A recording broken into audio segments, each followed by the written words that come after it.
오늘 저희가 읽은 고린도전서 13장은 너무 잘 알려진 말씀이죠. 고린도전서 13장 별명이 있죠. 무슨 장이라 그러죠? 사랑장 그러죠. 또 히브리서 11장을 뭐라 그러죠? 믿음장 그러죠. 근데 믿음장은 잘 몰라요, 사람들이. 하지만 고린도전서 13장이 사랑장이라고 하는 것은 너무 잘 알고 있습니다. 그래서 이 사랑에 대한 이야기는 언제 들어도 늘 다가오잖아요. 그래서 고린도전서 13장을 가지고 복음성가를 만들기도 했죠. 그래서 우리가 잘 알려진 노래, 사랑은 언제나 오래 참고 사랑은 언제나 온유하며, 그 복음성가가 있죠. 사랑은 언제나 오래 참고 사랑은 언제나 온유하며, 그 찬양 있죠.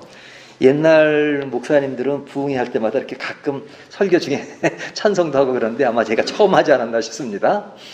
그런데 이 찬양이 믿지 않는 사람도 즐겨 부를 만큼 이 사랑에 관한 것은 동서고금을 다 떠나서 누구나 귀하게 생각하는 것 같습니다. 인간에게 가장 중요한 것이 뭐냐? 사랑보다 큰 것은 없습니다. 사랑이면 모든 것이 끝나는 것이라고 해도 과언이 아닙니다. 그러니까 이 세상에서 가장 귀하고 중요하고 강한 것이 뭐냐? 사랑인 것입니다.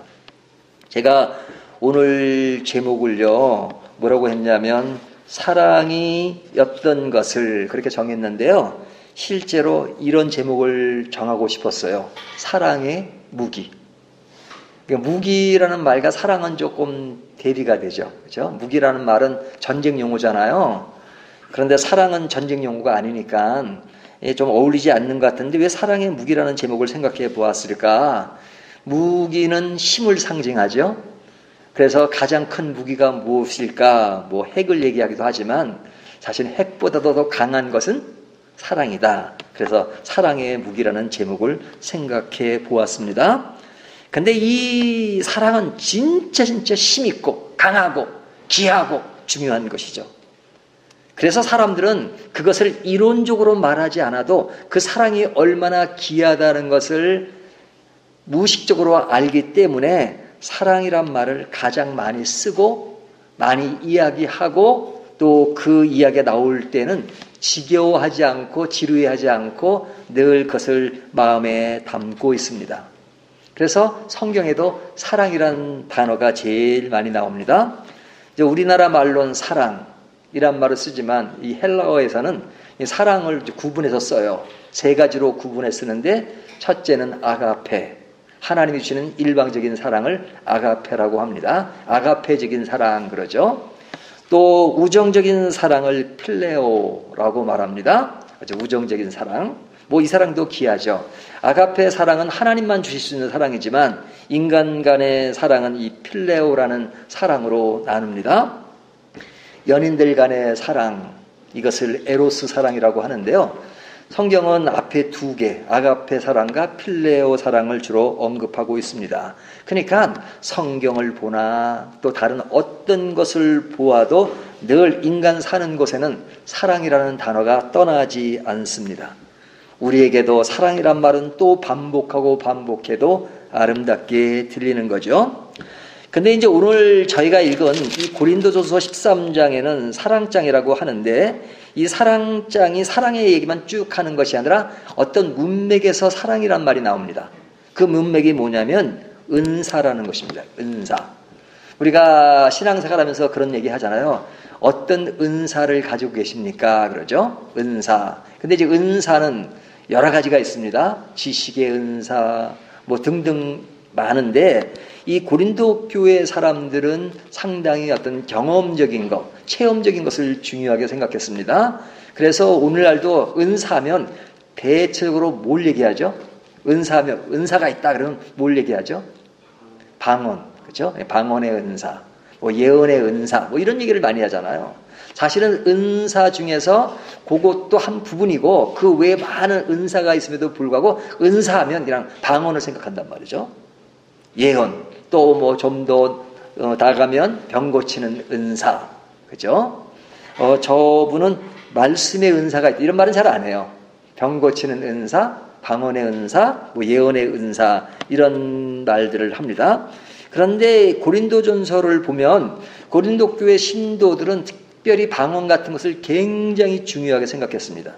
그래서 고린도전서에 보면 이 용어를 쓰면 그 최고급으로 썼어요. 너희가 무엇이 있다 할지라도, 방언을 한다 할지라도, 예언을 한다 할지라도, 이게 최고형이에요. 그러니까 그들이 그런 것을 한다고 할지라도 사랑이 없으면 아무것도 아니다라고 이야기한단 말이죠. 그래서 사랑을 강조하지만 그 당시 고린도 교회 사람들은 사랑 그 자체는 마음에 담고 있겠지만 무엇을 중요하게 생각했다는 거예요?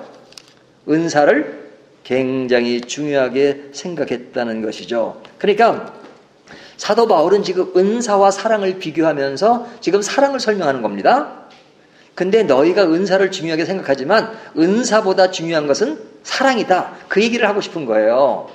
그러면 고린도 교회를 떠나서 오늘 우리가 기본적인 상식으로 볼 때 사랑과 은사를 비교한다면 어느 정도로 비교할 수 있을까요? 크기로 따진다면? 뭐 크기를 숫자한다면 뭐 사랑은 10, 그러면 은사는 1. 뭐 그렇게 따져볼 수 있을까요? 뭐 그거는 수치가 딱 있을 수는 없죠. 하지만 저는 그런 수치로만 생각하지 않고 아마 이렇게 한번 그려보고 싶어요. 사랑이 바닷물과 같다면, 바다와 같다면 은사는 한 잔의 물과 같다. 크기로 따진다면. 그러니까 이 지구에 있는 바다와 한 잔의 물과 비교한다면 사랑과 은사는 비교할 수 없을 만큼 굉장히 큰 것이죠.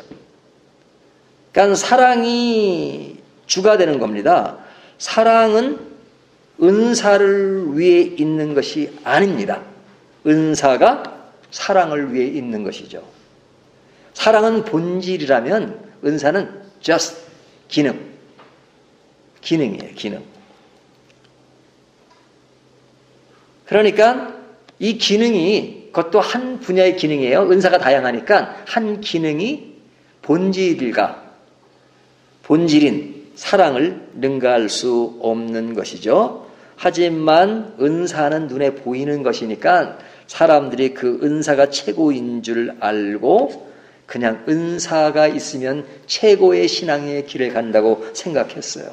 그리고 그걸 가진 사람이면 교만해서 그런 은사가 없는 사람들을 굉장히 무시했단 말이죠. 그래서 교회 안에 그런 문제들이 많이 나타난 거예요.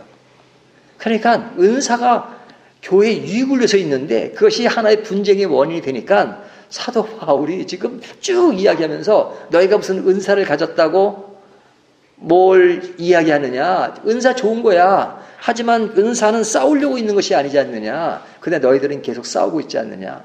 그러니까 너희가 그런 은사를 가지고 있다 할지라도 사랑이 없으면 it's nothing. 아무것도 아니다 이거죠. 사랑이 없는 은사가 무슨 의미가 있느냐 하는 겁니다. 그래서 오늘 본문 1절 3절까지 보면 너희가 무엇이라고 할지라도 있을지라도 내어줄지라도 그렇게 말하죠. 사랑은 영원합니다. 하지만 은사는 영원하지 않아요. 우리가 하나님 나라에 가면 하나님 나라에 가서 사랑은 존재합니다. 하지만 은사는 그때는 필요 없어요. 그러니까 은사는 완전한 것이 오면 다 없어지는 것입니다. 하지만 사랑은 없어지는 것은 아니에요. 그래서 13장 제일 마지막에 결론이 뭡니까? 그런즉 믿음, 소망, 사랑 이 세 가지는 항상 있을 것인데 그 중에 제일은 사랑이라 이렇게 말하죠. 그 중에 제일은 사랑이다. 사랑의 온전함은 부분적인 것이 아니라 완전한 전체로 비유하고 있어요.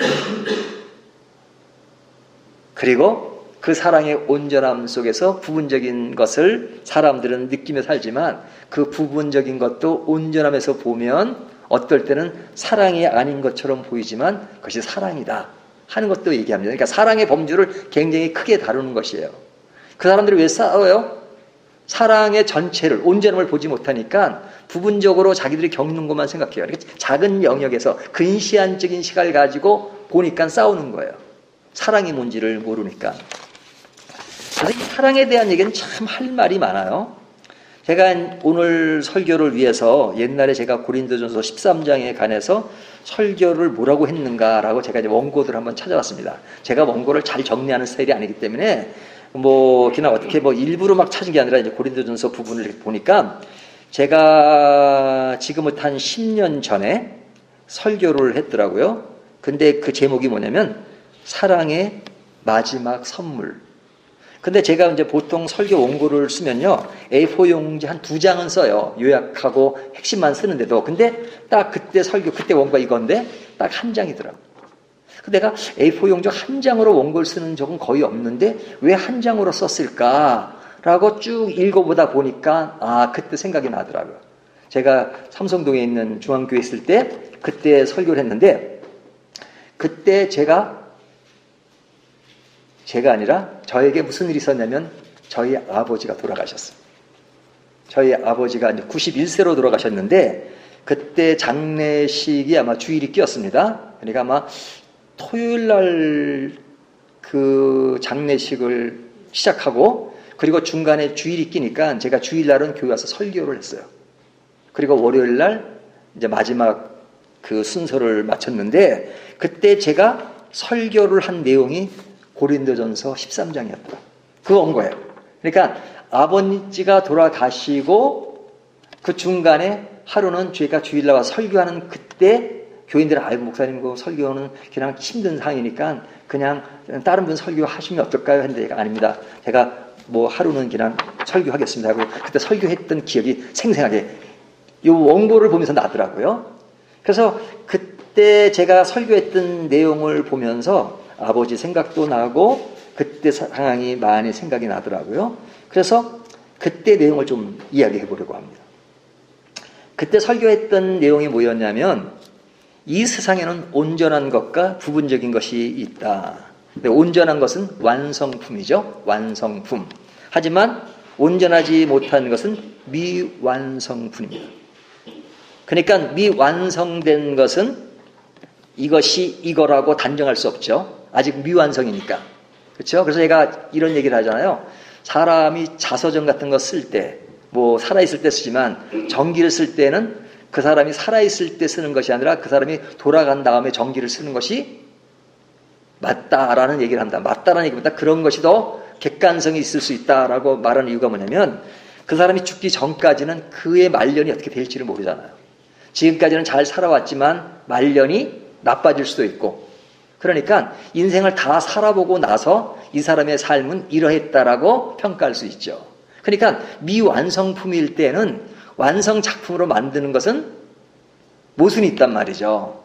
그러니까 이 미완성품을 단정하면 안 됩니다. 특별히 사랑은 더 그러합니다. 우리가 가끔 보면 부부간에 말다툼하고 싸우는 부부들 있죠. 그런 부부가 있다라고 말할 필요도 없죠. 저희 부부도 가끔 싸우니까. 그렇죠? 그러면 말다툼하는 부부를 보면서 저 부부 사이는 왜 이렇게 안 좋을까? 싸움을 저렇게 해.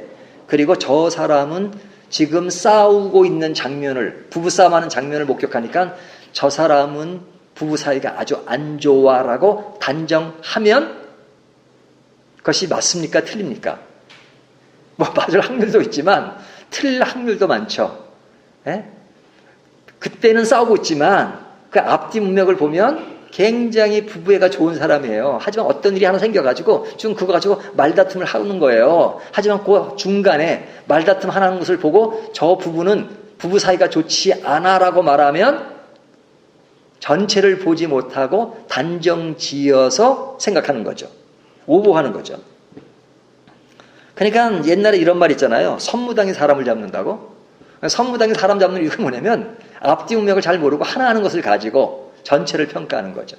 그러니까 하나를 알면서 전체를 평가하는 것처럼 무서운 게 없어요. 그러니까 이런 말 있죠. 무식하면 용감하다. 그렇죠? 하나만 알면 용감해요. 한 권의 책을 읽은 사람이 가장 무서운 이유가 뭐냐면 그 모든 세상의 원리를 그 안에 다 집어넣어요. 거기에 맞춰. 하지만 10권의 책을 읽고 100권의 책을 읽은 사람은 그렇게 자신만만하지 못해요. 그리스의 철학자 소크라테스는 철학자로 많이 알려졌잖아요. 그 사람도 그런 이야기였어요. 내가 안다는 사실은 오직 모른다는 사실뿐이다. 그런 얘기 했잖아요. 많이 알수록 고개가 숙여져요. 왜? 많이 알수록 내가 무엇을 많이 모른다는 것을 아는 것이니까. 내가 많이 배운다는 것은 아직까지 배울 것이 많다는 것을 더 아는 것이란 말이죠. 근데 하나 알면 다 안다고 생각하는 경우가 있잖아요.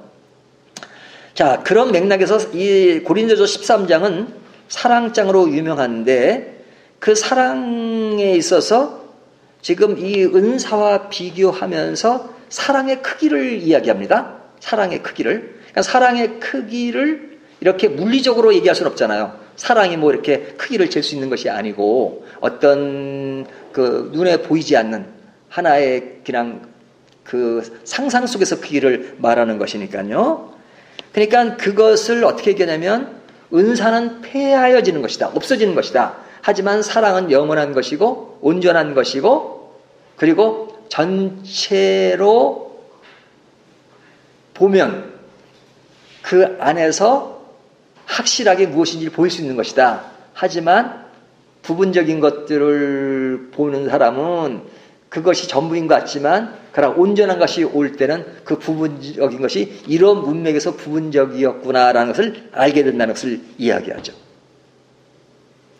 자, 그런 차원에서 그 당시에 제가 아버지가 돌아가시고 그 설교를 하면서 그런 얘기를 했던 것 같아요. 저희 아버지와 저랑은 잘 안 맞았어요. 참 많이 안 맞았던 것 같아요. 성격도 좀 다르고 추구하는 생각도 다르고 저희 아버지도 신학을 하셨어요. 기자 출신인데 기자 하시면서 또 신학도 하셨어요. 그러니까 신학을 하셨기 때문에 제가 그 당시에 막 신학교 다닐 때 저희 아버지가 저한테 절대 지는 일이 없었어요. 그러니까 딱 이론으로 얘기해요. 근데 신학도 달랐어요. 관심도 틀리고 삶의 스타일도 달랐어요. 그러니까 아버지랑 맞는 게 없을 정도로. 그래서 저는 아버지를 그 당시에는 그렇게 별로 좋아하지 않았어요. 말만 하면 안 맞아. 왜 이렇게 안 맞을까? 그런데 제가 이제 어저께 미국에 있는 사촌 누나랑 통화를 했는데요. 그 누나는 이제 미국에서 제가 이제 아침마다 이렇게 설교 보내는 거 주일하면 꼭 봐요. 근데 뭐라고 얘기하냐면 너는 아버지랑 그래 똑같냐?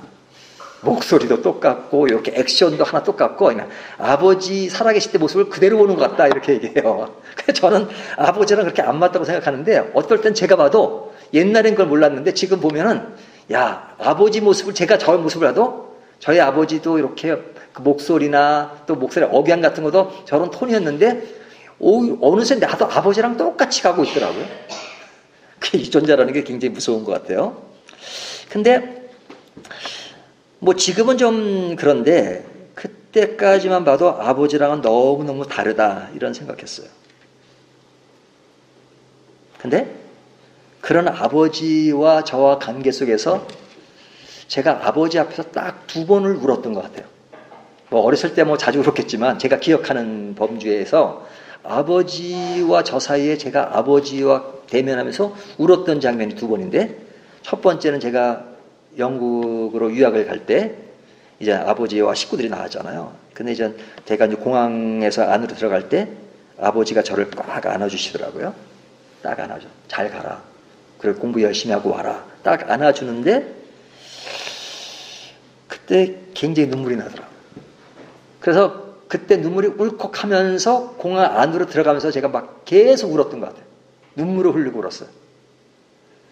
그전에는 아버지 앞에서 그렇게 울어본 적이 별로 없는데 너무 안 맞았으니까.